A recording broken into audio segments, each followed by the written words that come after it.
All right, we're back at it at the Moxy Hotel, side of our business hop, coming up here in 3-4 weeks. Super excited to be sitting with none other than Josh Link, founder and CEO of Visionary Meals, Visionary Restoration. You guys also have the official contract with the Arnold Classic as the official meal prep partner. Give the people watching, the mentors, the mentees, everybody just a little bit of background of whoever it is Josh Link. Yeah, Josh Link, born and raised here in Ohio, started Visionary Meals 6 years ago.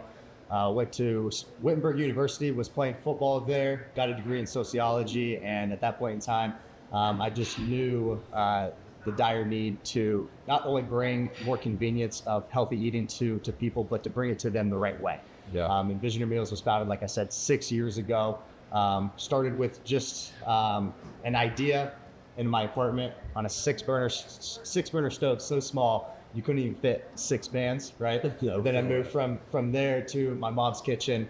We were in there for a few more months, and then from there the commercial kitchen, and then last year for 2 years we were breaking ground in a brand new headquarters that we're in today for 7,000 square feet, getting ready to continue distributing this product across the state of Ohio, but eventually nationwide for all of our customers. How did you I don't understand how you get an idea from a 6 burner pan. Yeah, right. To do something as big as partnering with the Arnold Classic.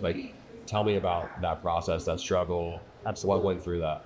Well, for me, I'm someone that really leans into my faith in everything that I do. I thought for years now I was going to be a cop. I thought I was going to be kicking down doors. I thought that was my calling.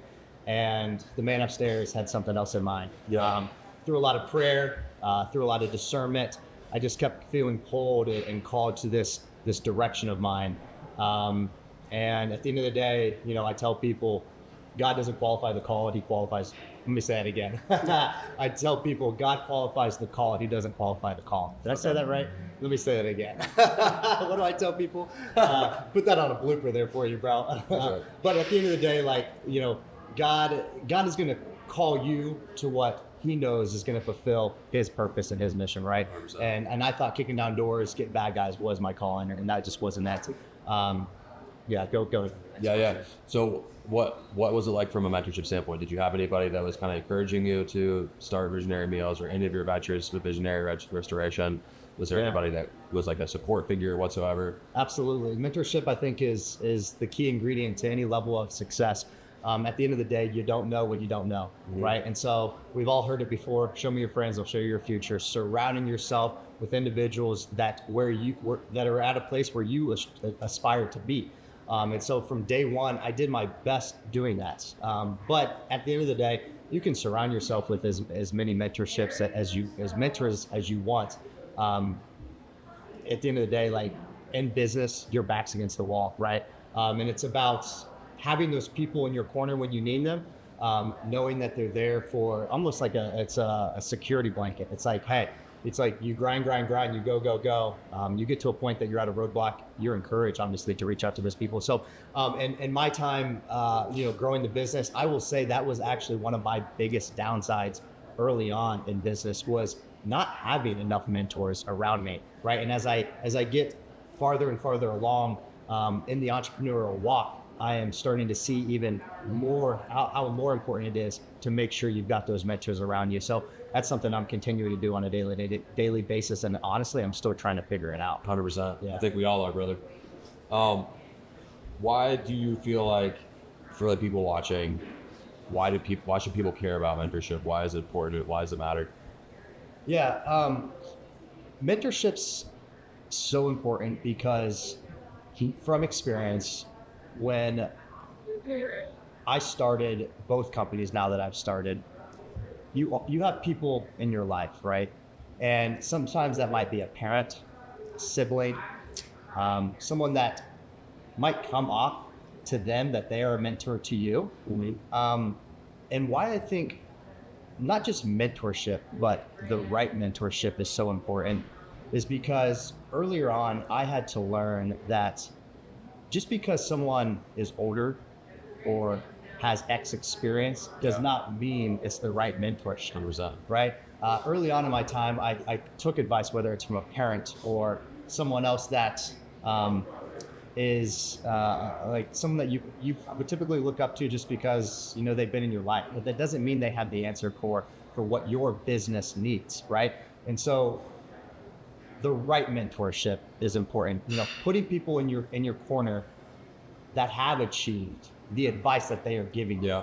Because oftentimes, I mean, how many times have we been in a conversation or met someone and they're like, hey, you should do this, you should try this. And it's like, you look at what they've accomplished and they might have accomplished a lot in their life, right, in their sector, but does that necessarily apply to you? And if the answer is no, then no offense to them, that you shouldn't just be a sponge to the advice that they have. For sure. I think it's so hard. Like for me, when I started Ariba, I had a similar mentorship figure, and I was just very enthralled by the resume you had. Yeah.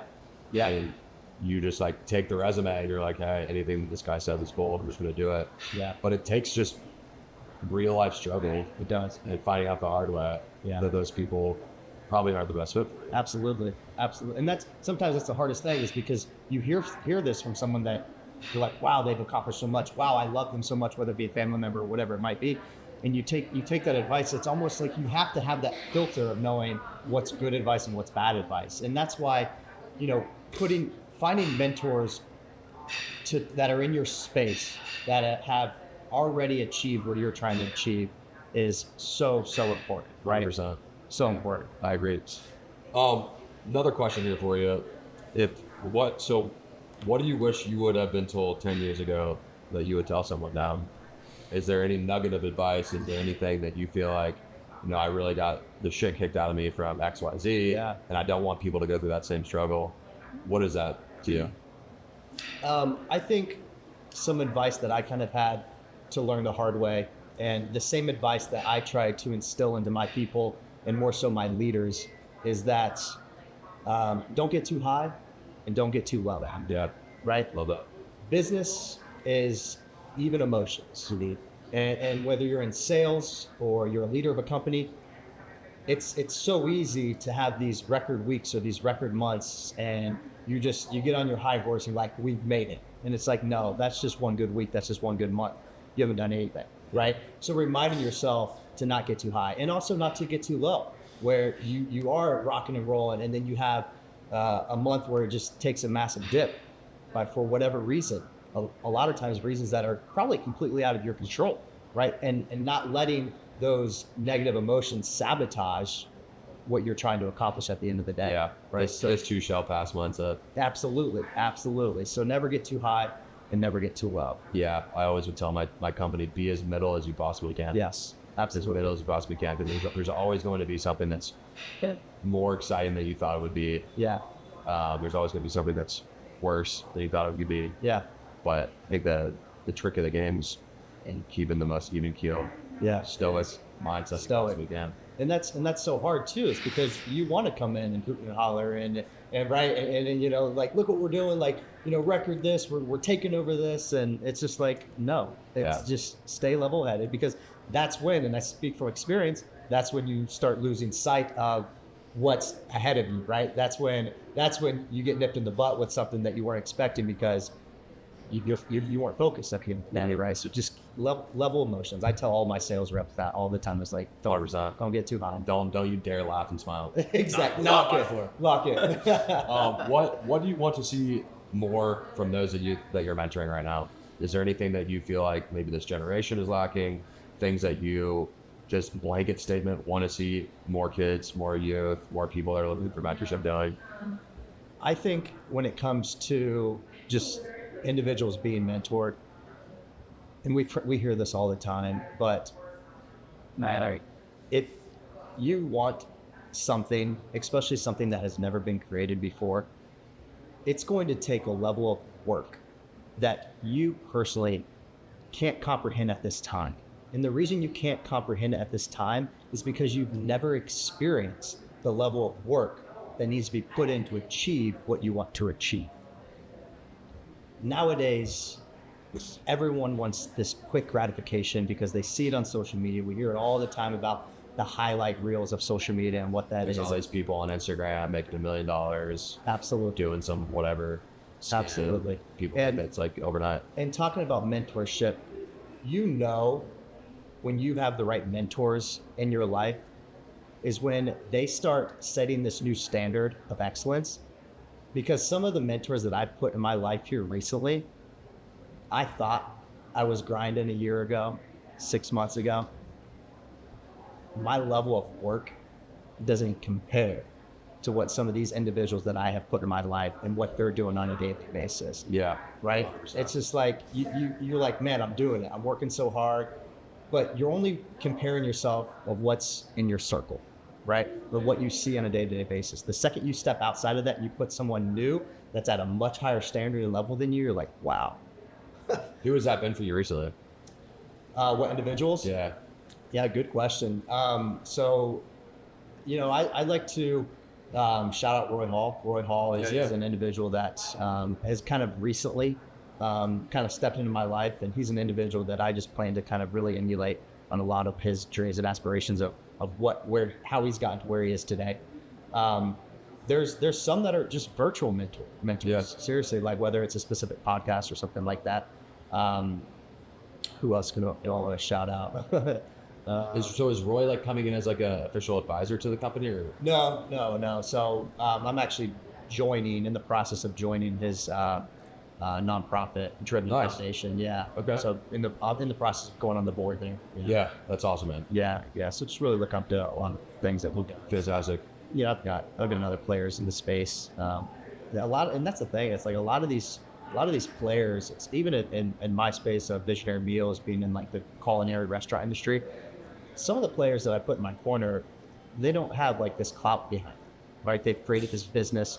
They're not on social media. They just know what the heck they're doing when it comes to the operations, especially in the food industry. And the food industry is its own beast. Yeah, I can really imagine. Its own beast. So you guys are scaling, obviously pretty rapidly right now. New office, all that good stuff. Yeah. What's going into like the scale? Is there a lot like new systems you have to build? Yeah. Is that a struggle in itself? Like, tell me a little bit about the growth. One thing I think that separates Visionary Meals apart from any other competitor, especially locally, but even nationally, is our tech. Mm-hmm. It's our software. Our site is fully custom coded from the ground up. Everything that we do online and in our headquarters is all tech driven, from our processes. And a lot of stuff that you would see in like a fast food chain, we are implementing those as a meal prep company and a lot of things that we do. So our software definitely puts us ahead of most. And then furthermore, products, our product. We do not, I know of a lot of companies might say this, but like when it comes to meal prep and ready to eat meals, customers, that is the one thing, this is important. That is the one thing that customers will always talk about our brand. And the one thing that will take a customer away, specifically speaking about meal prepping from another company, is quality, right? Mm-hmm. And that is the one thing that our customers continue to rave about. So I tell my team all the time, it's like, if we can fall short in anywhere, but quality is the one place that we will always do our best to reach the highest level of excellence, because that is the number one thing that will pull any customer away from any other meal prep company out there. When they come to me and we're like, hey, we were eating this meal prep company and now we're going to try you guys out. I'm like, why did you guys leave there? The quality. Like down. Inconsistent quality, like the meals aren't the same inconsistent every time, yeah, inconsistency, and just overall, just I think texture, flavor, when it comes down to meals, like it's easy in this space to start taking shortcuts because you're mass producing. These are